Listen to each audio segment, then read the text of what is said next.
नमस्कार दोस्तों, कैसे हैं आप सब लोग। मैं हूं आपके एजुकेटर सीजल पवार, आपके अपने प्लेटफॉर्म स्टडी रूम से आपका स्वागत करती हूं। तो बच्चों, आज हम शुरू करने जा रहे हैं हमारे विज्ञान का अध्याय नंबर 9, जंतुओं में जनन, यानी कि रिप्रोडक्शन इन एनिमल्स। बच्चों, जनन की जो क्रिया है वो सभी जीवों में बहुत ज्यादा आवश्यक है, बहुत ज्यादा जरूरी है, क्योंकि अगर हम इस क्रिया को बंद कर देते हैं तो फिर हमारे जो प्रजाति है, जो हमारी जाति जीवों की है, वो धीरे धीरे करके क्या हो जाएंगी, लुप्त हो जाएंगी। तो अगर हमें हमारी प्रकृति में बने रहना है, पीढ़ी दर पीढ़ी हमारी प्रजाति को चलाना है, तो इसके लिए हमें जनन की बहुत ज्यादा आवश्यकता है।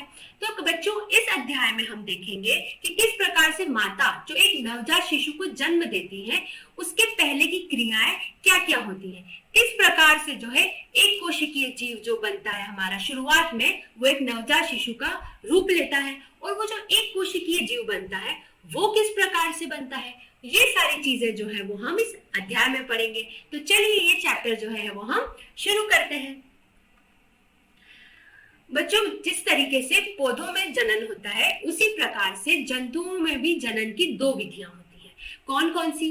पहली हो जाएगी लैंगिक जनन और दूसरी हो जाएगी अलैंगिक जनन। कितनी प्रकार की विधियां, जनन की विधियां होती हैं? दो प्रकार की, लैंगिक जनन और अलैंगिक जनन। तो हम देखते हैं इन दोनों को। तो बच्चों, लैंगिक जनन में क्या होता है कि एक ही जाति के दो जीव, यानी कि एक नर और एक मादा, अलग अलग युग्मक बनाते हैं। दो प्रकार के युग्मक बनेंगे, एक नर युग्मक बनाएगा, एक मादा युग्मक बनाएगी, और इन युग्मक के मिलन से क्या बनेगा, एक युग्मनज बनेगा। और ये युग्मनज जो है वो एक कोशिकीय जीव की तरह रहेगा, जो बाद में जो है धीरे धीरे क्रियाओं के साथ वो क्या बन जाएगा, एक नवजात शिशु या एक नवजात जीव को जो है जन्म दे देगा। और वो जो जन्म देने के बाद शिशु है वो धीरे धीरे अपने माता पिता के समान बढ़कर एक वयस्क यानी कि एडल्ट का रूप धारण कर लेगा, यानी कि एक विकसित जीव में तब्दील हो जाएगा। तो ऐसी क्रियाओं को क्या कहा जाता है? इस प्रकार का जो जनन है वो क्या होगा, लैंगिक जनन होगा। एक और बार समझते हैं कि लैंगिक जनन यानी क्या? एक ही प्रजाति के दो जीव, कौन कौन से? एक नर और एक मादा, क्या बनाएंगे, युग्मक बनाएंगे। नर एक प्रकार का युग्मक बनाएगा, मादा जो है वो एक प्रकार का युग्मक बनाएगी, और इन युग्मक क्या मिल जाएंगे, यानी कि ये एक युग्मक, ये एक युग्मक, ये मिलके एक युग्मनज बना देंगे, जो कैसा होगा, एक कोशिकीय होगा।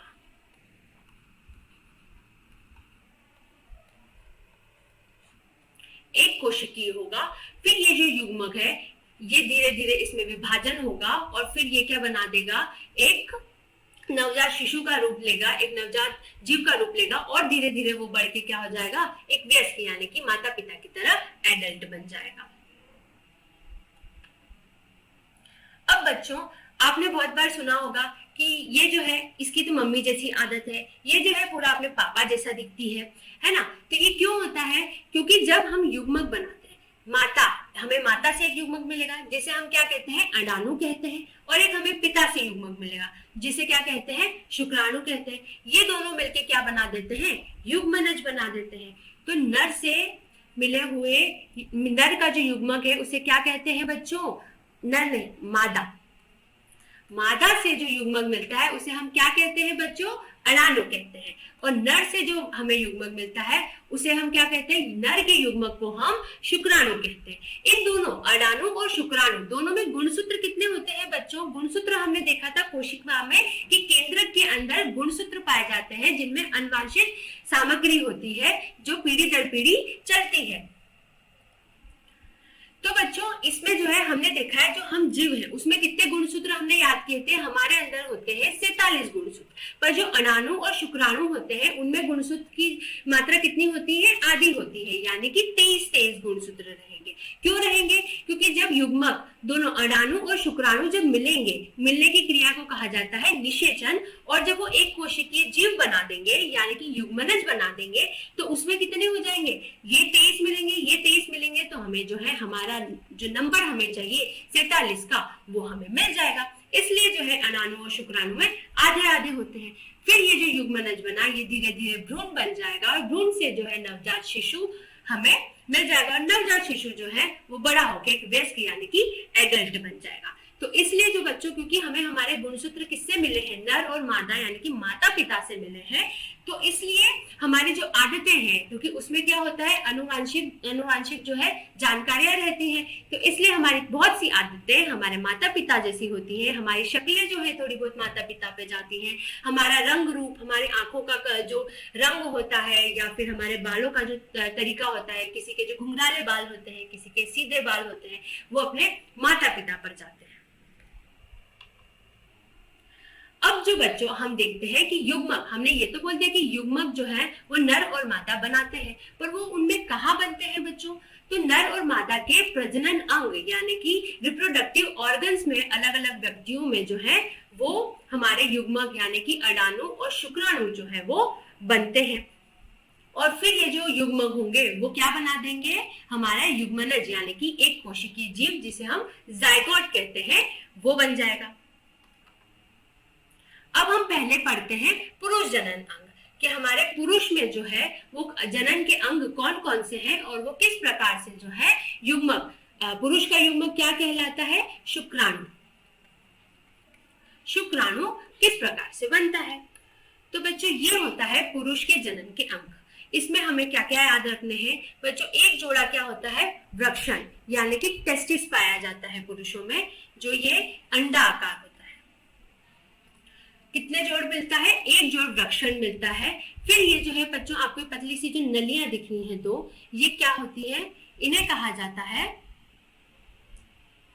कहाँ गई लिखी हुई, शुक्रवाहिका। ये नली जिसके माध्यम से जो है बच्चों, अब जो है हम पुरुष के जनन अंग पढ़ते हैं, जो कि क्या बनाएंगे, युग्मक बनाते हैं। और युग्मक जो है पुरुष का, जो नर से हमें युग्मक मिलता है उसे क्या कहा जाता है, शुक्राणु कहा जाता है। तो शुक्राणु कहाँ बनते हैं और किस प्रकार से बनते हैं, और हमारे पुरुष के जनन अंग कौन से होंगे जो जनन की क्रिया में मदद करेंगे, वो हम देखते हैं। तो कौन कौन से होंगे बच्चों, सबसे पहले होगा इसमें एक जोड़ा वृषण का यानी कि टेस्टिस का, जिसमें कि हमारे शुक्राणु जो है वो बनेंगे। कहाँ पे शुक्राणु बनते हैं बच्चों, हमारे वृषण में यानी कि टेस्टिस में जो है वो शुक्राणु बनते हैं। अब ये जो आपको पतली सी जो नलियां दिख रही हैं बच्चों, ये दो, इन्हें क्या कहा जाता है, इन्हें कहा जाता है शुक्रवाहिका। यानी कि हमारा जो वृषण में जो हमारे क्या बने हैं, शुक्राणु बने हैं, उन्हें ले जाने का जो काम है वो कौन करेगी, शुक्रवाहिका करेगी। इसके माध्यम से जो है उसे जहां जाना है वो जा पाएगा। फिर इसमें अगर तीसरी चीज जो हमें देखनी है वो होगी हमारी बच्चों, अब जो है हम हमारा पुरुष जनन अंग देखेंगे, जो कि क्या बनाता है, युग्मक बनाता है। युग्मक कौन से, पुरुष से जो युग्मक मिलते हैं उसे क्या कहा जाता है, उसे शुक्राणु कहा जाता है। अब हम देखेंगे कि शुक्राणु कहाँ बनते हैं और किस प्रकार से बनते हैं। तो हमें जो है हमारे पुरुष जनन अंग में तीन चीजें याद रखनी है। कौन कौन सी, एक होगी हमारी वृषण, दूसरी होगी हमारी शुक्रवाहिका जिसे हम शुक्राणु नलिका भी कहते हैं, और तीसरी जो हमें याद रखनी है वो हो जाएगी लिंग, जो ये पूरी भाग है इसे हम कहते हैं लिंग। तो हमें पुरुष जनन अंग में कितनी चीजें याद रखनी है, तीन चीजें याद रखनी है। पहली क्या हो गई बच्चों, हमारी वृषण, दूसरी हमारी हो गई शुक्रवाहिका जिसे हम शुक्राणु नलिका भी कहते हैं, और तीसरी जो हमें याद रखनी है वो है हमारे लिंग, जिसके माध्यम से अब हम इनको तीनों को पढ़ते हैं। पहला क्या है, वृषण यानी कि टेस्टिस। पुरुषों में जो है एक जोड़ा वृषण मिलता है, यानी कि दो वृषण मिलेंगे। ये अंडा आकार होते हैं बच्चों, और इनमें ही जो है हमारे युग्मक यानी कि पुरुष युग्मक जिन्हें हम क्या कहते हैं, शुक्राणु जो है वो बनते हैं। फिर हमारी होती है ये जो नली जैसी, जो आपको ये दो बड़ी बड़ी सी दिख रही है बच्चों, ये क्या होती है, ये हमारी शुक्रवाहिका होती है, जिसके माध्यम से जो यहाँ वृषण में जो शुक्राणु बने हैं वो कहाँ तक पहुंचते हैं, लिंग तक पहुंचते हैं।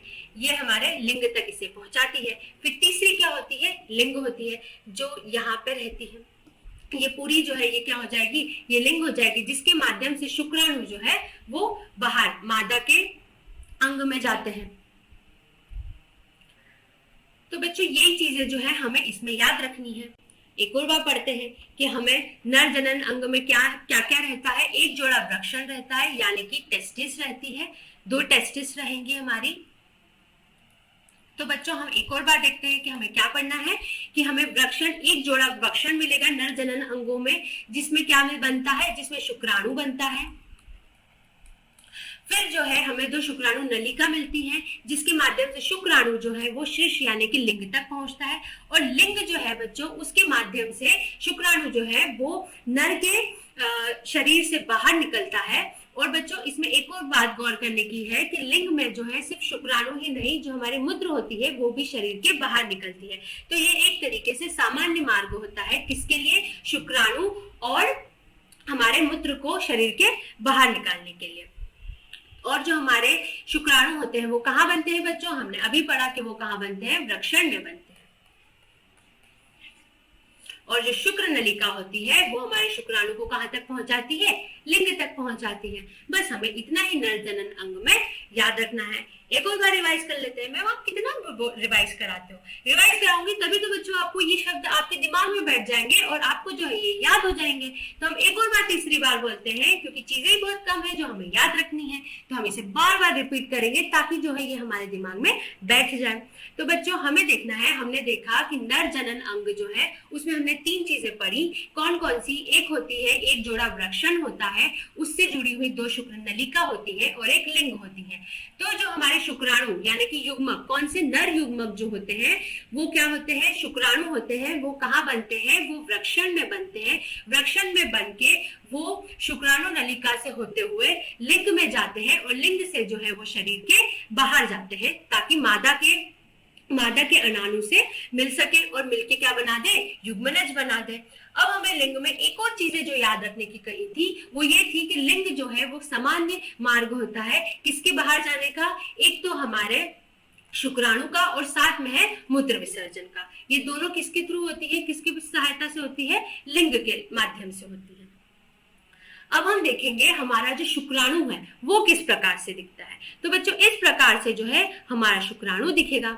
ये जो है इसके 3 भाग होते हैं। कितने भाग होंगे बच्चों, 3 भाग होंगे। कौन सा, ये ऊपरी वाला जो किनारा सर है इसे क्या बोला जाएगा, इसे सर बोला जाएगा। बीच का जो ये हिस्सा दिख रहा है आपको इसे क्या कहेंगे, मध्य भाग यानी कि मिडिल पेस कहेंगे। और ये जो आपको पूंछ सी दिख रही है ये इसका तीसरा भाग यानी कि टेल यानी पूंछ हो जाएगा। तो बच्चों सिर जो होगा उसमें क्या क्या मिलेगा हमें, सिर में हमारा नाभिक यानी कि केंद्रक मिलेगा। अब बच्चों हम देखते हैं कि ये जो हमारा सिर है, सिर में क्या क्या होगा, एक तो नाभिक होगी और एक अग्र पिंडक होगा। इसमें क्या है, नाभिक में गौर करने वाली बात क्या है कि इसमें कितने गुणसूत्र होंगे, इसमें सिर्फ 23 गुणसूत्र होंगे। ये नाभिक के ऊपर जो है बच्चों ये जो हिस्सा कहलाता है इसे हम क्या कहते हैं, अग्रपिंडक कहते हैं यानी कि एक्रोसोम कहते हैं। इसमें पाचन के एंजाइम होते हैं। बच्चों होता क्या है, देखो मैं आपको बताती हूँ। ये हमारा क्या है, ये हमारा अंडाणु है, जोड़ देते हैं इसको, ठीक है। ये हमारा अंडाणु है यानी कि मादा युग्मक है। अब इसको किससे जोड़ना है, इससे क्या जुड़ेगा, नर युग्मक यानी कि हमारा शुक्राणु जुड़ेगा। तो ये हमारा शुक्राणु है, इस प्रकार का दिखता है ना बच्चों। तो अब ये क्या करेगा, इसको इसके अंदर, ये अंदर इसका अंडाणु का केंद्रक है और इसका जो केंद्रक है वो यहाँ पर है। अब इनका मिलने से ही हमें युग्मनज मिलेगा।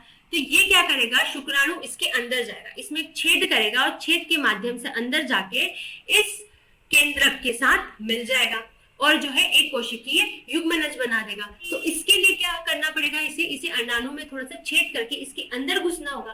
तो इसके लिए इसे किसकी जरूरत पड़ेगी, पाचन के एंजाइम्स की जरूरत पड़ेगी। शुक्राणु को पाचन के एंजाइम्स की जरूरत पड़ेगी कि ताकि वो जो है अंडाणु के अंदर जा सके। तो इसका काम कौन करता है, इसका अग्रपिंडक काम करता है, जिसके पास क्या होते हैं, पाचन के एंजाइम्स होते हैं। तो हमने सिर में 2 चीजें देखी, कौन कौन सी, एक तो उसकी नाभिक होगी यानी कि केंद्रक होगा उसमें, जिसमें कितने गुणसूत्र होंगे, 23 गुणसूत्र होंगे, और इसके साथ अग्रपिंडक होगा जो क्या करेगा, अंडाणु के अंदर हमारे शुक्राणु को जाने की सहायता करेगा। फिर हमारे मध्यवर्गी को क्या कहेंगे, गला कहेंगे या आप उसे कॉलर कह सकते हैं। अब इसके अंदर क्या होंगे बच्चों, बहुत सारे माइटोकॉन्ड्रिया होंगे।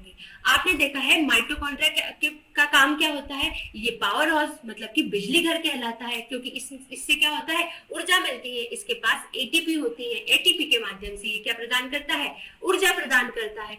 तो जब बच्चों ये जो हमारा शुक्राणु है नर जनन अंग से निकलकर जो हमारी मादा जनन अंग से है उससे होते हुए अंडाणु तक पहुंचना है, तो उसे क्या चाहिएगा, उसे ऊर्जा चाहिएगी, तभी तो वो वहां तक चल के जो है जा सकता है, तैर के जाता है। तो उसके लिए उसे ऊर्जा चाहिएगी, जो कौन प्रदान करेगा, मध्य भाग यानी कि गला माइटोकॉन्ड्रिया के माध्यम से प्रदान करेगा। फिर तीसरी क्या होती है बच्चों, पूंछ होती है।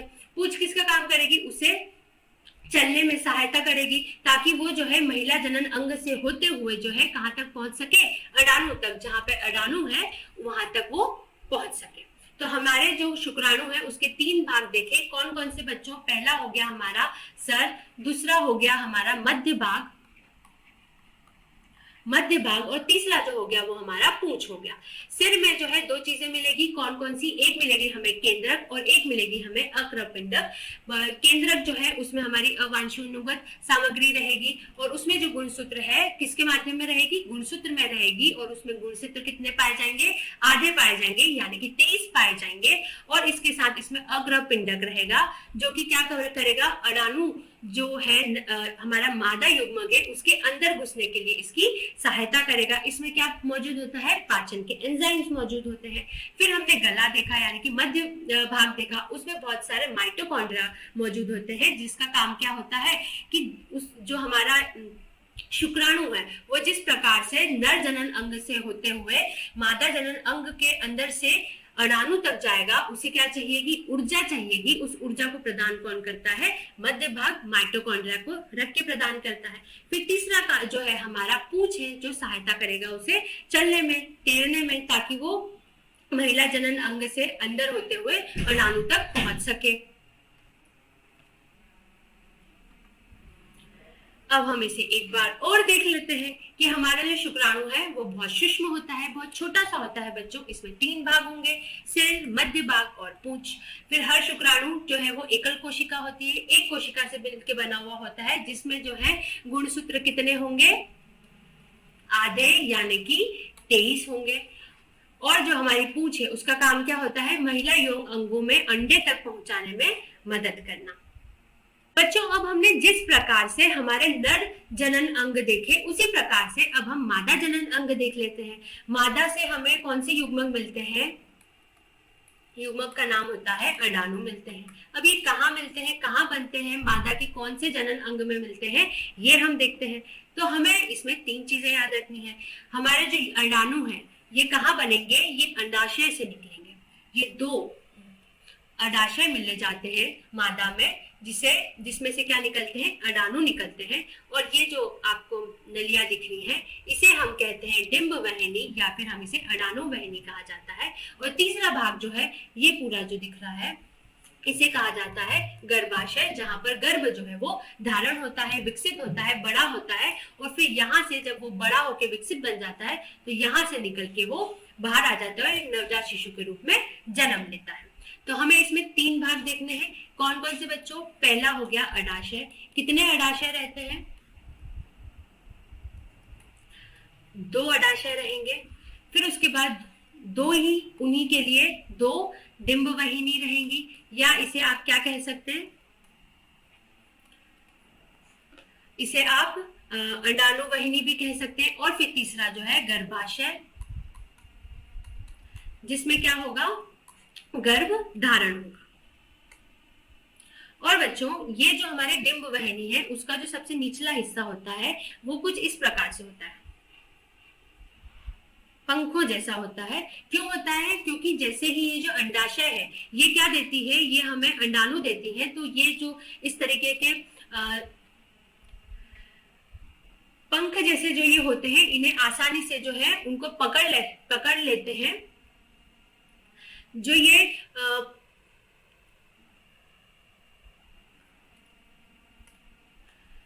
जो बच्चों ये पंख जैसे रहते हैं और इसे जो है आसानी से अपने अंडाणु को पकड़ लेते हैं और इसे यहाँ गर्भवाहिनी के बीचों बीच में तक में जो है लेके चले जाते हैं। अब हम इसमें देखेंगे, एक और बार पढ़ेंगे कि इसमें क्या क्या जनन अंगों में क्या क्या होता है। एक पेयर यानी कि एक जोड़ा किसका होता है, अंडाशय का होता है, जिससे क्या निकलते हैं, हमारे अंडाणु निकलते हैं।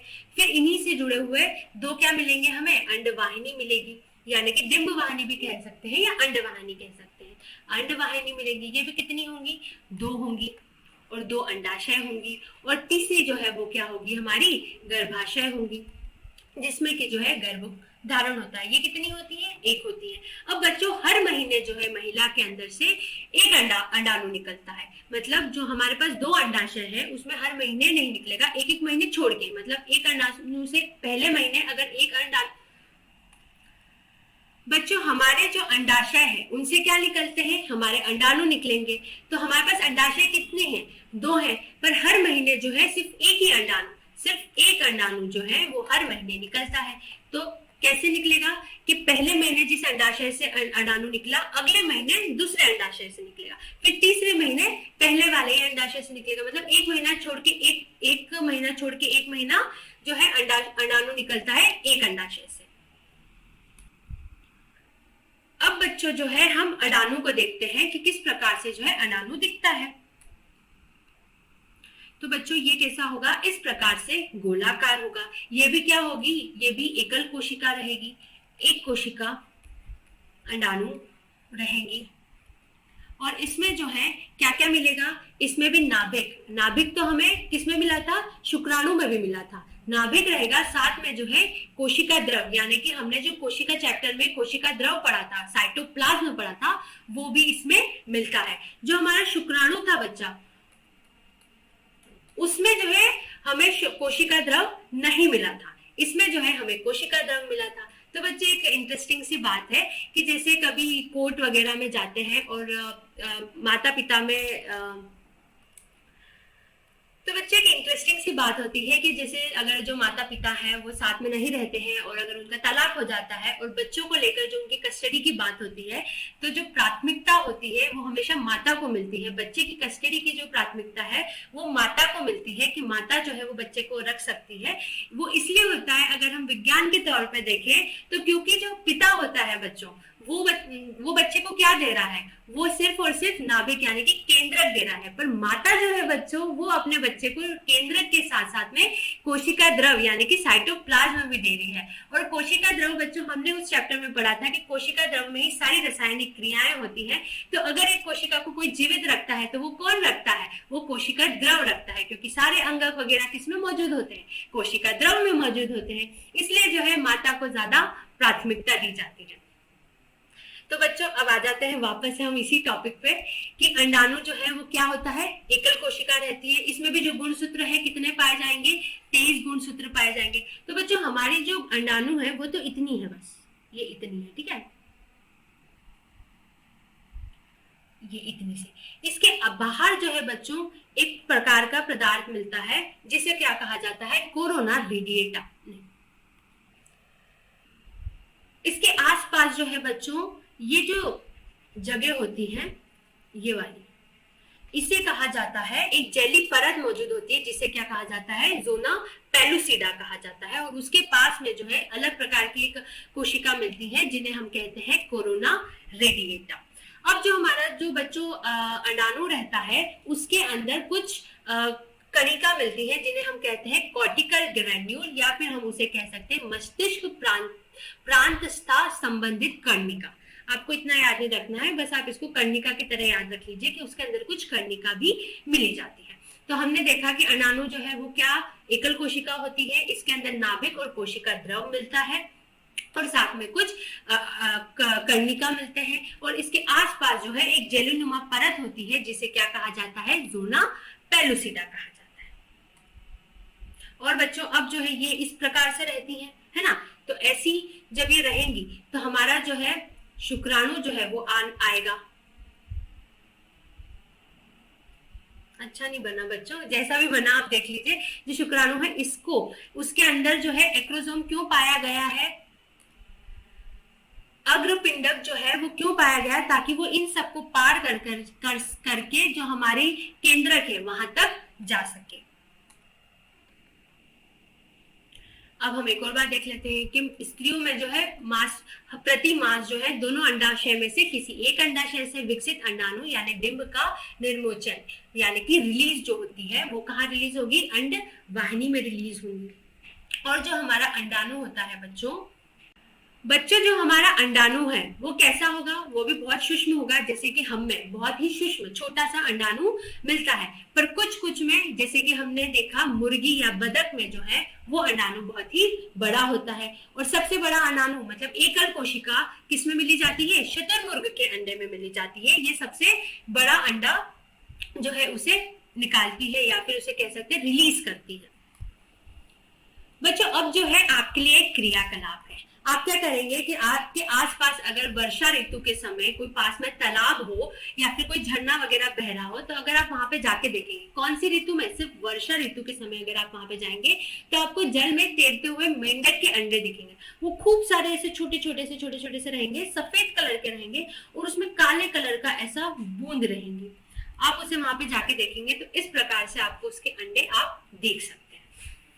बच्चों पिछले भाग में जो है हमने लैंगिक जनन के बारे में पढ़ा, जिसमें दो तरीके के अलग अलग युग्मक बनते हैं।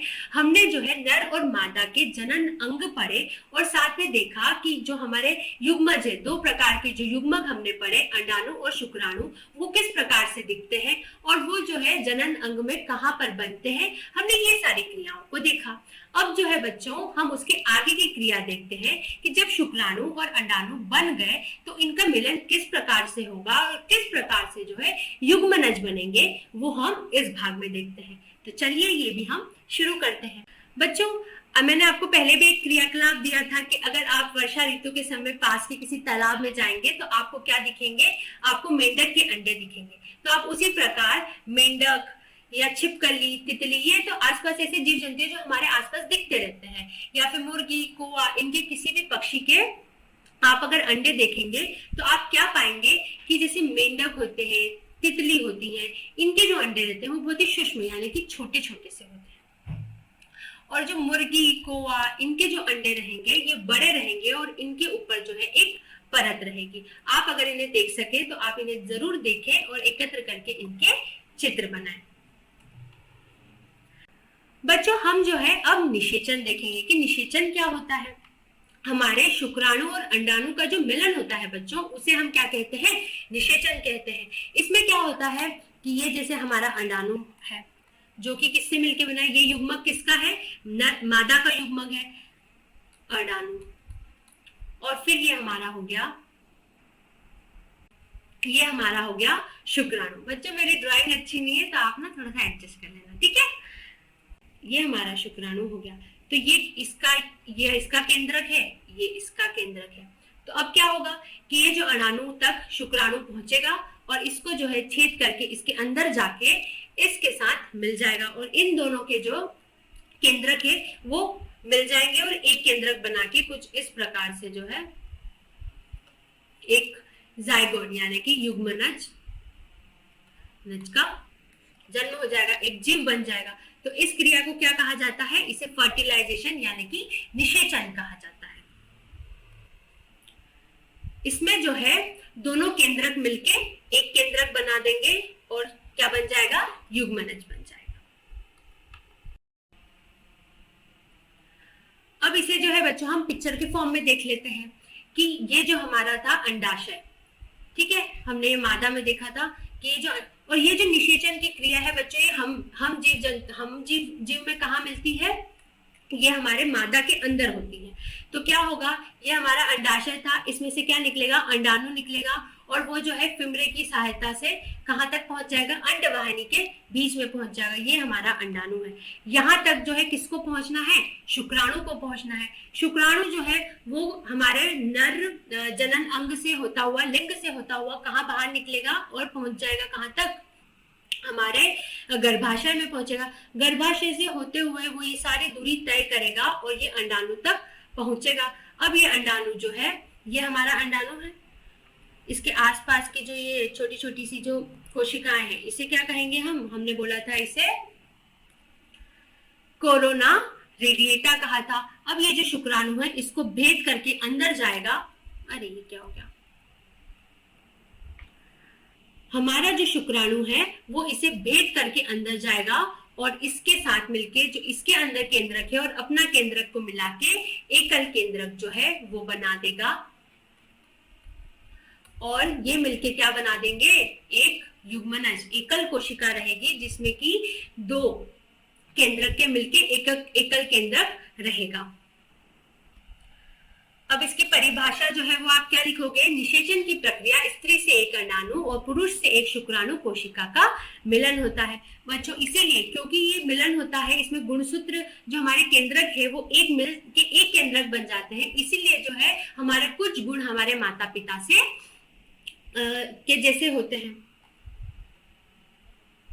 अब हम देखेंगे निषेचन के प्रकार। बच्चे दो प्रकार के निषेचन होते हैं, यानी शुक्राणु से अंडाणु का जो मिलने की जो क्रिया होती है, ये पूरी जो प्रोसेस होती है, ये दो तरीके से होती है। एक तो आंतरिक, शरीर के अंदर ही अगर ये चीज हो रही है तो उसे आंतरिक निषेचन कहेंगे, या फिर बाहर निषेचन, अगर ये चीज बाहर हो रही है तो इसे, शरीर के बाहर हो रही है तो इसे बाहर निषेचन कहेंगे।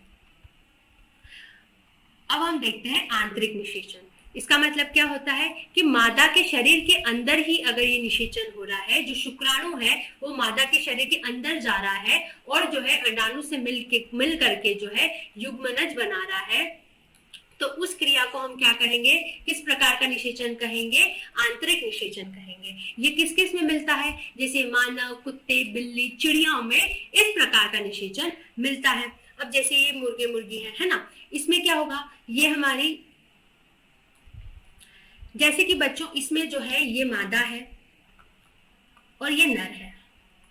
क्या हो रहा है कि यहाँ पर जो हमारे शुक्राणु हैं, जो कहाँ बने, हमारे विषण में बने, वो कहाँ से होंगे, वो शुक्राणु वहनु से होते हुए लिंग के माध्यम से कहाँ पहुंच जाएंगे, वो कहाँ रिलीज होंगे, मादा के गर्भाशय में, और यहाँ से वो जाते जाते कहाँ तक पहुंच जाएंगे, हमारे अंडाणु के साथ मिलकर के वो क्या बना देगा, युग्मनज बना देगा। तो इस प्रकार की अगर हमारी निषेचन हो रहा है तो उसे क्या कहेंगे, क्योंकि ये कहाँ हो रहा है, मादा के शरीर के अंदर हो रहा है, तो इसे क्या कहा जाएगा, आंतरिक निषेचन कहा जाएगा। जैसे हमारे में भी क्या हो रहा है, जो शुक्राणु है वो अंदर जाके और फिर अंडाणु से मिलकर के युग्मनज बना रहे हैं, इस प्रकार के जो निषेचन होते हैं वो क्या होते हैं, वो हमारे आंतरिक निषेचन होते हैं। अब हम बाहर निषेचन देखते हैं। ये ज्यादातर किन में होता है बच्चों, जैसे जो जलीय प्राणी होते हैं, मछली, स्टारफिश या फिर उपजयचर।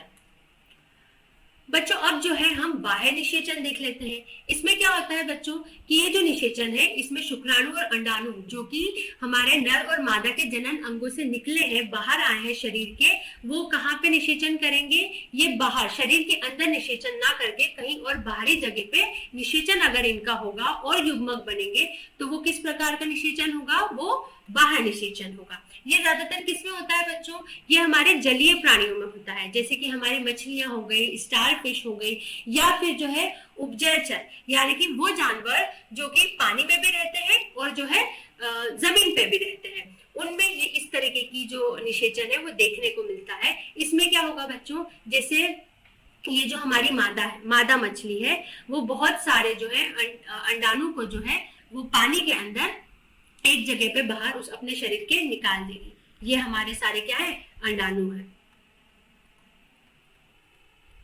ठीक है, फिर उसी समय जो है हमारा नर मछली जो है वो आएगी और उसके ऊपर जो है क्या कर देगी, जो यहाँ पे अंडाणु थे उसके ऊपर शुक्राणु डाल देगा और इस प्रकार से जो है बाहर क्या हो जाएगा, निषेचन हो जाएगा। तो इसमें क्या होता है बच्चों कि इसमें जो पॉसिबिलिटी होती है, इसमें जो संभावना होती है निषेचन की वो बहुत कम होती है। इसलिए जो है बच्चों ये बहुत सारे अंडे और शुक्राणु बाहर निकालते हैं, देते हैं, ताकि उनमें से कुछ का जो है वो निषेचन हो सके, क्योंकि ये बहुत ज्यादा अस्थायी रहते हैं। ये हमारे जल की गति, वर्षा, वायु से बहुत ज्यादा प्रभावित होंगे। अगर जो है बहुत ज्यादा बहाव आ गया तो वो जो शुक्राणु है वो वहां से चले जाएंगे या अंडाणु जो है वो वहां से बह जाएंगे। इसलिए जो है इनकी मात्रा बहुत ज्यादा रखनी पड़ती है ताकि उनमें से कुछ का जो है निषेचन हो पाए।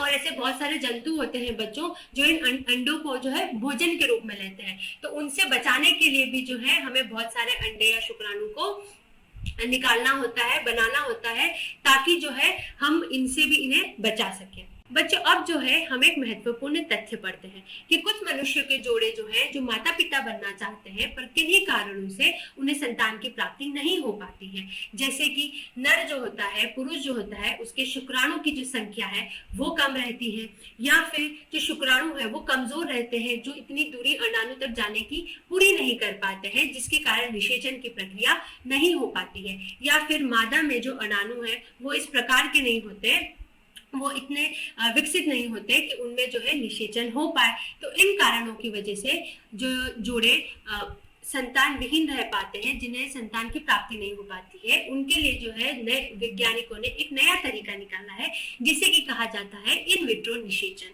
यानी कि इन विट्रो फर्टिलाइजेशन।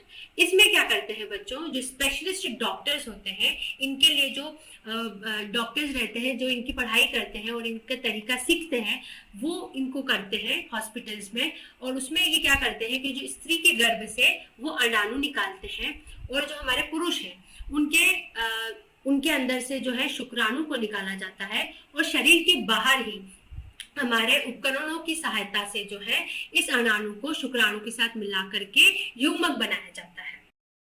फिर जो है बच्चों, जो युग्मनज होता है उसे माता के गर्भाशय में डाल दिया जाता है, और वो एक नॉर्मल, एक जिस तरीके से एक बच्चा जो जन्म लेता है, जिस प्रकार से विकसित होता है अपने माता के गर्भाशय में, उसी प्रकार से ये जो बच्चा है वो भी अपनी माता के गर्भाशय में बड़ा होगा, और 9 महीने बाद जो है वो एक नवजात शिशु के रूप में बाहर आएगा। ऐसे जो बच्चे पैदा होते हैं बच्चों, उन्हें क्या कहा जाता है, टेस्ट ट्यूब बेबीज, यानी कि परख नली शिशु कहा जाता है। एक और बार इस क्रिया को दोहराते हैं। इसमें क्या होता है कि कुछ समय के लिए जो अंडाणु और शुक्राणु है वो हम स्त्री और पुरुष से निकालते हैं, और फिर कुछ माध्यम तक उसे उपकरणों की सहायता से इनमें क्या कराते हैं, निषेचन कराते हैं। और जब निषेचन हो जाता है तो फिर उसको थोड़े दिन बड़ा करके 1 सप्ताह तक विकसित करके उसे जो है माता के गर्भ में डाल दिया जाता है। अब वो जो माता के गर्भाशय में पूर्ण विकास करता है, एक बिल्कुल सामान्य शिशु की तरह, और इस तकनीक द्वारा जन्मे बच्चों को परख नली शिशु